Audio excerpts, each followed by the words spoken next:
Book 5, What Our Land Policy Should Be. Stave 5. The necessity of a radical remedy.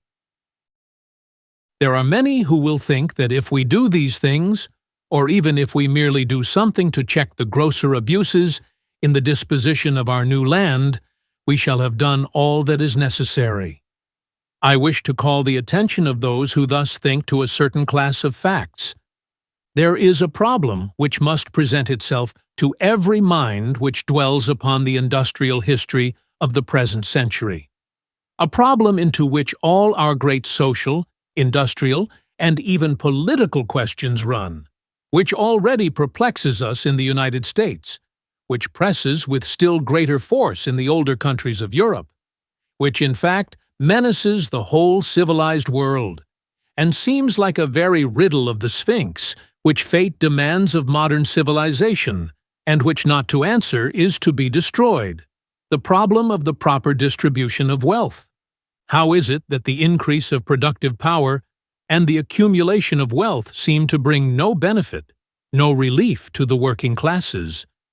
That the condition of the laborer is better in the new and poor country than in the old and rich country?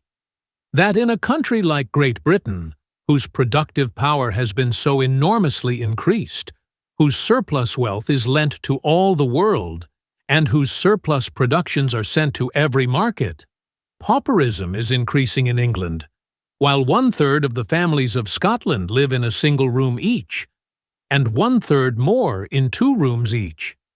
How is it, though within the century, steam machinery has added to the productive force of Great Britain a power greater than that of the manual labor of the whole human race, that the toil of mere infants is cruelly extorted, that cultivation in the richest districts is largely carried on by gangs of women and children, in which mere babies are worked under the lash, that little girls are to be found wielding sledgehammers, and little boys toiling night and day in the fearful heat of glass furnaces, or working to the extreme limit of human endurance in fetid garrets and damp cellars, at the most monotonous employments, children who work so early and work so hard that they know nothing of God, have never heard of the Bible, call a violet a pretty bird, and when shown a cow in a picture, think it must be a lion.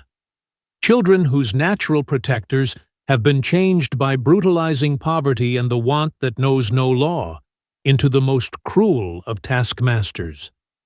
Why is it that in the older parts of the United States we are rapidly approximating to the same state of things? Why is it that, with all our labor-saving machinery, all the new methods of increasing production which our fertile genius is constantly discovering, with all our railroads and steamships and power looms and sewing machines, our mechanics cannot secure a reduction of 2 hours in their daily toil? That the general condition of the working classes is becoming worse instead of better, and the employment of women and children at hard labor is extending. That though wealth is accumulating and luxury increasing, it is becoming harder and harder for the poor man to live. A very Sodom's apple seems this progress of ours to the classes that have the most need to progress. We have been developing the country fast enough. We have been building railroads, peopling the wilderness, and extending our cities. But what is the gain? We count up more millions of people, and more hundreds of millions of taxable property. Our great cities are larger, our millionaires are more numerous, and their wealth is more enormous. But are the masses of the people any better off?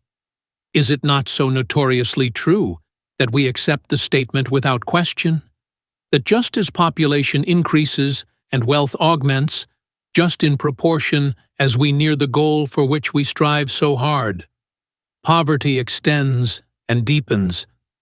It becomes harder and harder for a poor man to make a living? That the startling change for the worse that has come over the condition of the masses of the United States in the last 10 years is attributable in some part to the destruction caused by the war, and in much greater part to stupid, reckless, wicked legislation, there can be no doubt. the whole economic policy of the general government, the management of the debt and of the currency, the imposition of a tariff which is oppressing all our industry and actually killing many branches of it, the immense donations to corporations, has tended with irresistible force, as though devised for the purpose, to make a few the richer and the many the poorer, to swell the gains of a few rich capitalists and make hundreds of thousands of willing workmen stand with idle hands. But beneath and beyond these special causes, we may see, as could be seen before the war had given the money power, an opportunity and excuse for wresting the machinery of government to its own selfish ends, the working of some general tendency, observable all over the world, and most obvious in the countries which have made the greatest advances in productive power and in wealth. What is the cause or the causes of this tendency? If we say, as many of the economists say, that it is overpopulation in England, that the working classes get married too early and have too many children, what is it in the United States? If we say that in the United States it is solely due to special conditions, what is it in Australia and other countries of widely differing circumstances? Now, although there are undoubtedly other general causes, such as the tendency of modern processes to require greater capital and rarer administrative ability, to offer greater facilities for combination, and give more and more advantage to him who can work on a large scale. Yet if the principles previously stated are correct, are we not led irresistibly to the conclusion that the main cause of this general tendency to the unequal division of wealth lies in the pursuance of a wrong policy in regard to land, in permitting a few to take and to keep that which belongs to all, in treating the power of appropriating labor as though it were in itself labor-produced wealth? Is not this mistake sufficient of itself to explain most of the perplexing phenomena to which I have alluded? When land becomes fully monopolized, as it is in England and Ireland, when the competition between land users becomes greater than the competition between landowners, whatever increase of wealth there is must go to the landowner or to the capitalist. The laborer gets nothing but a subsistence. Amid lowing herds, he never tastes meat. Raising bounteous crops of the finest wheat, he lives on rye or potatoes, and where steam has multiplied by hundreds and by thousands manufacturing power, he is clad in rags and sends his children to work while they are yet infants. No matter what be the increase in the fertility of the soil, no matter what the increase in product, which beneficent inventions cause, no matter even if good laws succeed bad laws, as when free trade succeeds protection, as has been the case in Great Britain, all the advantage goes to the landowner. None to the landless laborer, for the ownership of the land gives the power of taking all that labor upon it will produce, except enough to keep the laborer in condition to work, and anything more that is given is charity. And so, an increase in productive power is greater wealth to the landowner, more splendor in his drawing rooms, more horses in his stables and hounds in his kennels, finer yachts and pictures and books, more command of everything that makes life desirable. But to the laborer, it is not an additional crust. And where land monopolization has not gone so far, steadily with the increase of wealth goes the increase of land values. Every successive increase represents so much, which those who do not produce may take from the results of production, measures a new tax upon the whole community for the benefit of a portion.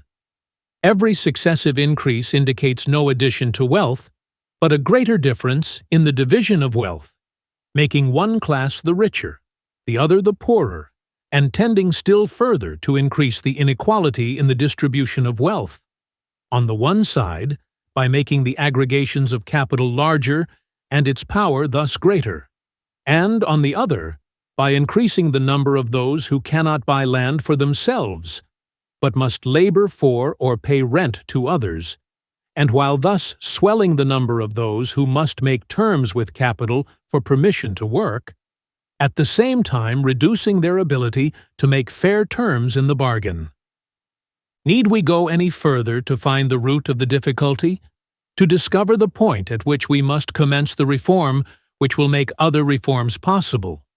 And while, on the one hand, the recognition of the main cause of the inequality in the distribution of wealth, which is becoming a disease of our civilization, condemns the wild dreams of impracticable socialisms and the impossible theories of governmental interference to restrict accumulation and competition and to limit the productive power of capital by discovering a just and an easy remedy.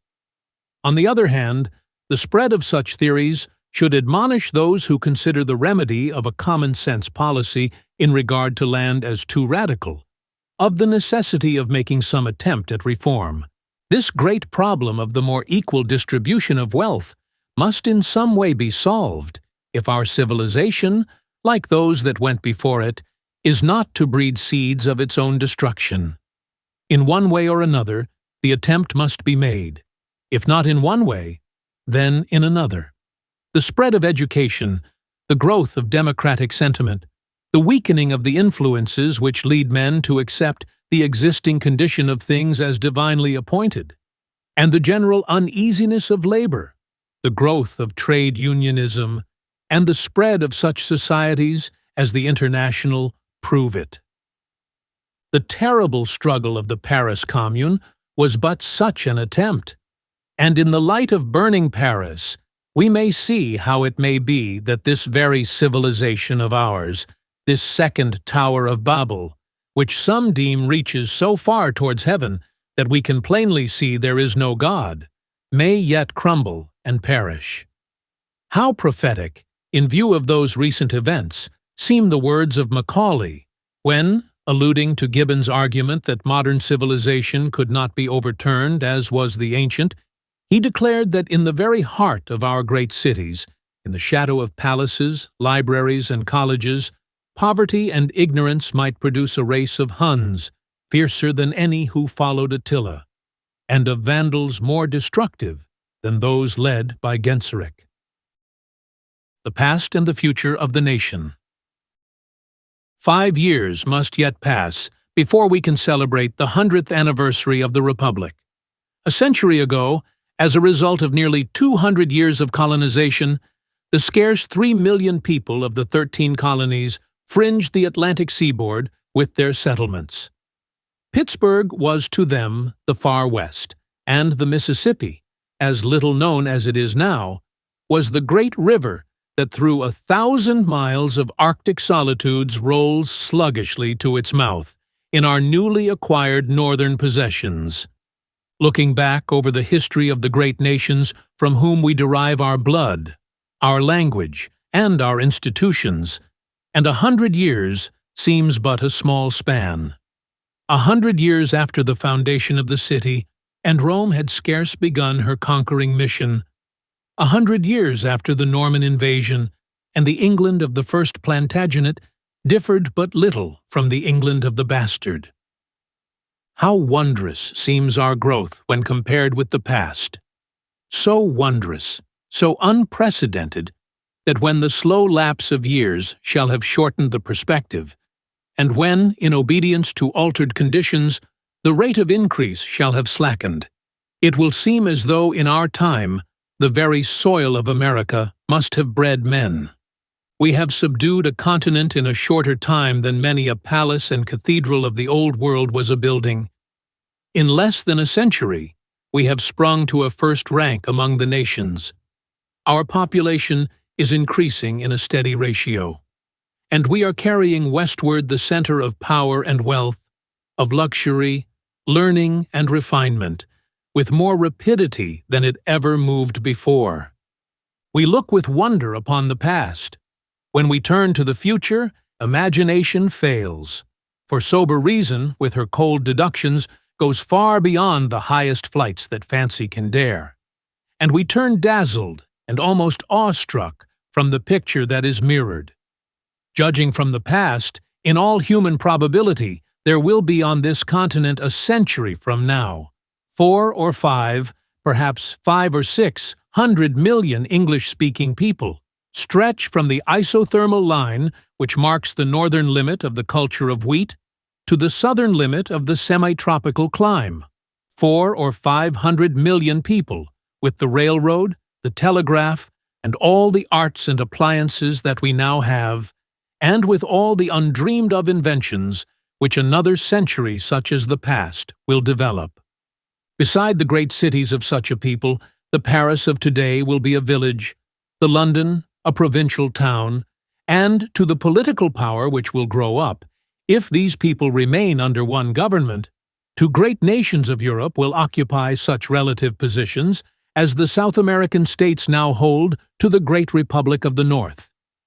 Yet we should never forget that we have no exemption from the difficulties and dangers which have beset their peoples, though they may come to us in somewhat different guise.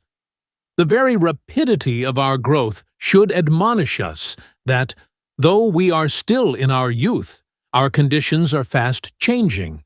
The very possibilities of our future warn us that this is the appointed theater upon which the questions that perplex the world must be worked out or fought out. What good or what evil we of this generation do will appear in the next on an enormously magnified scale. The blunders that we are carelessly making, saying, "These things will right themselves in time," will indeed right themselves. But how? How was the wrong of slavery righted in the United States? The whole history of mankind, with its story of fire and sword, of suffering and destruction, is but one continued example of how national blunders and crimes work themselves out. On the smaller scale of individual life and actions, the workings of divine justice are sometimes never seen, but sure, though not always swift, is the nemesis that with tireless feet follows every wrongdoing of a people. The American people have had a better chance and a fairer field than any nation that has gone before. Coming to a new world with all the experiences of the old, possessed of all the knowledge and the arts of the most advanced of the families of men, the temperate zone of an immense continent lay before them, where, unembarrassed by previous mistakes, they might work out the problem of human happiness by the light of the history of 2,000 years. Yet nobly and well as our fathers reared the edifice of civil and religious liberty, true ideas as to the treatment of land, the very foundation of all other institutions, seem never to have entered their minds. In a new country, where nothing was so abundant as land, and where there was nothing to suggest its monopolization, the men who gave direction to our thought and shaped our polity shook off the idea of the divine right of kings without shaking off that of the divine right of landowners. They promulgated the grand truth that all men are born with equal rights to life, liberty, and the pursuit of happiness, without promulgating the doctrines in respect to land which alone could maintain those rights as a living reality. They instituted a form of government based on the theory of the independence and virtue of the masses of the people, without imposing those restrictions upon land monopolization, which alone can keep the masses virtuous and independent. They laid the foundations for a glorious house, but they laid them in the sand. Already, we can see that the rains will come, the winds will blow. We see it in the increase of the renting system in agriculture, in the massing of men in the employ of great manufacturers, in the necessity under which thousands of our citizens lie of voting, and even of speaking on political matters as their employers dictate, in the marked differentiation of our people in older sections into the rich and the poor, in the evolution of dangerous classes in our large cities, in the growth of enormous individual fortunes, in the springing up of corporations which dwarf the states and fairly grapple the general government, in the increase of political corruption, in the ease with which a few great rings wrest the whole power of the nation to their aggrandizement. Go to New York, the greatest of our American cities, the type of what many of them must soon be, the best example of the condition to which the whole country is tending. New York, where men build marble stables for their horses, and an army of women crowd the streets at night to sell their souls for the necessities which unremitting toil, such as no human being ought to endure, will not give them. Where 100,000 men who ought to be at work are looking for employment, and 100,000 children who ought to be at school are at work. Notice the great blocks of warehouses, the gorgeousness of Broadway, the costly palaces which line the avenues. Notice, too, the miles of brothels which flank them, the tenement houses, where poverty festers and vice breeds, and the man from the free open West turns sick at heart. Notice in the depth of winter the barefooted, ragged children in the press of the liveried equipages, and you will understand how it is that Republican government has broken down in New York, how it is that Republican government is impossible there, and how it is that the crucial test of our institutions is yet to come. If you say that New York is a great seaport with different conditions from the rest of the country, go to the manufacturing towns, to the other cities, and see the same characteristics developing just in proportion to their population and wealth. And while we may see all this, we are doing our utmost to make land dear, giving away the public domain in tracts of millions of acres, drawing great belts across it upon which the settler cannot enter, offering a premium by our taxation for the concentration of land ownership, and pressing with the whole weight of our revenue system in favor of the concentration of wealth. How a great people perished. In all the history of the past, there is but one nation with which the great nation now growing up on this continent can be compared, but one people which has occupied the position and exerted the influence which, for good or evil, the American people must occupy and exert. A nation which has left a deeper impress upon the life of the race than any other nation that ever existed, whose sway was coextensive with the known world, whose heroes and poets and sages and orators are still familiar names to us, whose literature and art still furnish us models, whose language has enriched every modern tongue, and though long dead, is still the language of science and of religion, and whose jurisprudence is the great mine from which our modern systems are wrought. That a nation so powerful in arms, so advanced in the arts, should perish as Rome perished. That a civilization so widely diffused should be buried, as was the Roman civilization, is the greatest marvel which history presents. To the Roman citizen of the time of Augustus or the Antonines, it would have appeared as incredible, as utterly impossible that Rome could be overwhelmed by barbarians, as to the American citizen of today, it would appear impossible that the great American Republic could be conquered by the Apaches or the Chinooks, our arts forgotten and our civilization lost. How did this once incredible thing happen? What were the hidden causes that sapped the strength and ate out the heart of this world-conquering power, so that it crumbled to pieces before the shock of barbarian hordes? A Roman historian himself has told us, "Great estates ruined Italy." In the land policy of Rome may be traced the secret of her rise, the cause of her fall. To every citizen as much land as he himself may use. He is an enemy of the state who desires any more, was the spirit of the land policy which enabled Rome to assimilate so quickly the peoples that she conquered, that gave her a body of citizens whose arms were a bulwark against every assault, and who carried her standards in triumph in every direction. At first, a single acre constituted the patrimony of a Roman. Afterwards, the amount was increased to 3½ acres. These were the heroic days of the Republic, when every citizen seemed animated by a public spirit and a public virtue which made the Roman name as famous as it made the Roman arms invincible.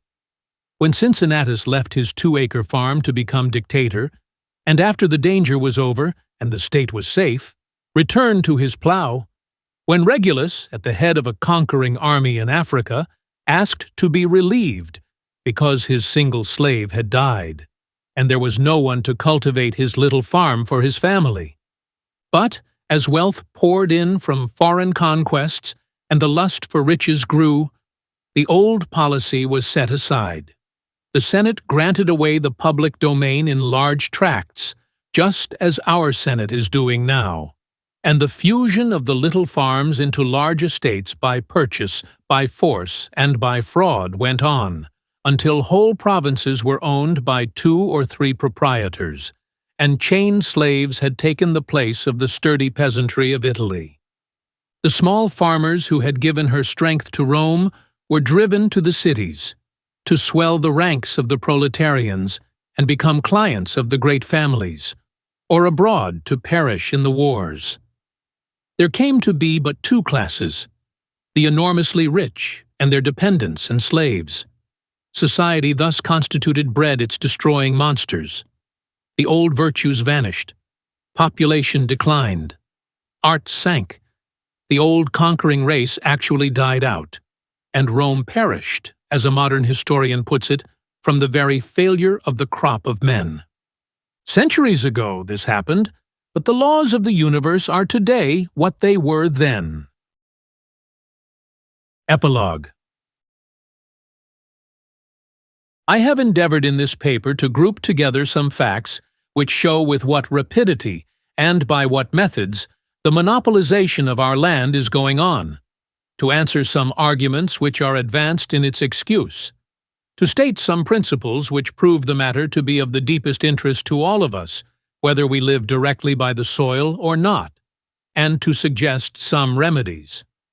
That land monopolization, when it reaches the point to which it has been carried in England and Ireland, is productive of great evils, we shall probably all agree. But popular opinion, even in so far as any attention has been paid to the subject, seems to regard the danger with us as remote. There are few who understand how rapidly our land is becoming monopolized. There are fewer still who seem to appreciate the evils which land monopolization is already inflicting upon us, or the nearness of the greater evils which it threatens. And so as to the remedy. There are many who will concede that the reckless grants of public land should cease, and even that the public domain should be reserved for actual settlers, but who will be startled by the proposition to put the bulk of taxation on land exclusively. But the matter will bear thinking of. It is impossible to overestimate the importance of this land question. The longer it is considered, the broader it seems to be, and the deeper it seems to go. It imperatively demands far more attention than it has received. It is worthy of all the attention that can be given to it. To properly treat such a large subject in so brief a space is a most difficult matter. I have merely outlined it, but if I have done something towards calling attention to the recklessness of our present land policy, and towards suggesting earnest thought as to what that policy should be, I have accomplished all I proposed. Henry George, San Francisco, July 27, 1871. This has been Our Land and the Land Policy by Henry George. Copyright 1871 by Henry George. Produced by a fellow freelance philosopher on YouTube.com and narrated via ElevenLabs AI. We sincerely hope you have enjoyed this program.